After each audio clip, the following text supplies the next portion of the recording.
Today, I'm going to simulate what it would be like to raise a blue whale as a pet. And I don't just mean watching it from a distance. I want to see what would actually happen if I raised one, from a tiny baby all the way to the largest animal to ever exist on this planet.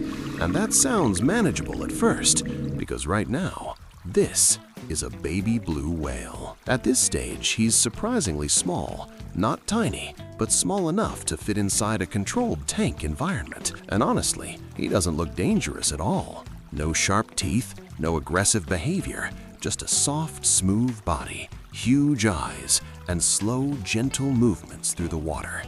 But that's what makes this so deceptive, because even as a baby, this thing is built for one purpose: to grow. If I'm actually going to raise this, I need to figure out three things fast. First, how do you contain something that is literally designed to become the largest animal on Earth? Second, how do you feed something that never stops eating? And third, how long do I have before this stops feeling peaceful and starts becoming impossible? Because even now, there are signs. Every time it swims, the water shifts more than it should. Every movement feels heavier, like the space around it is already too small. So I built the best setup I could: a cold, deep saltwater tank, clean filtration, open swimming space, something that could simulate the ocean, at least for now. And at first, everything seemed calm. The baby whale just drifted slowly, gliding through the water like it didn't have a care in the world. Feeding it was simple at first: plankton, krill, and lots of it. Because unlike predators, this isn't about hunting, it's about volume, constant feeding, endless intake. And that's where things started to change, because the more it ate, the faster it grew.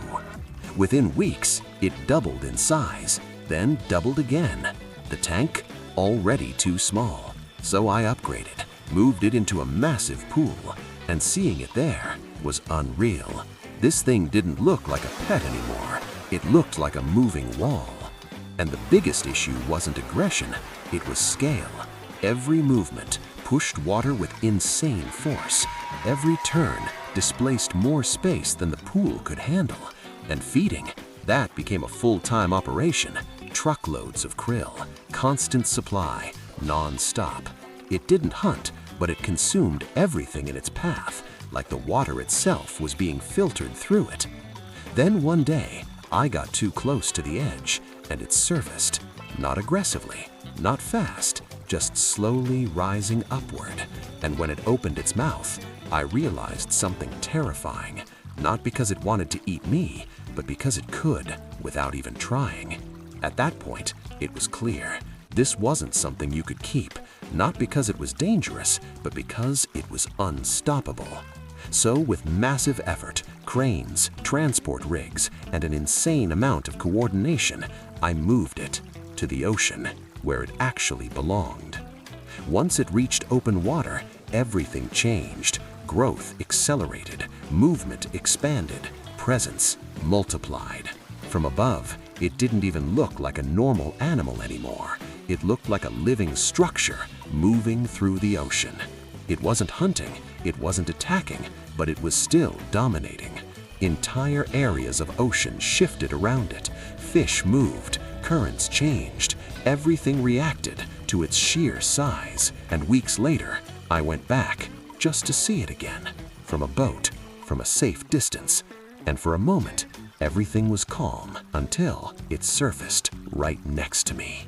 Slowly, silently, and for a second, it felt like it remembered. Not as prey, not as a threat, but as something familiar. I thought I was raising something gentle, but in the end, I was trying to contain something that was never meant to be contained.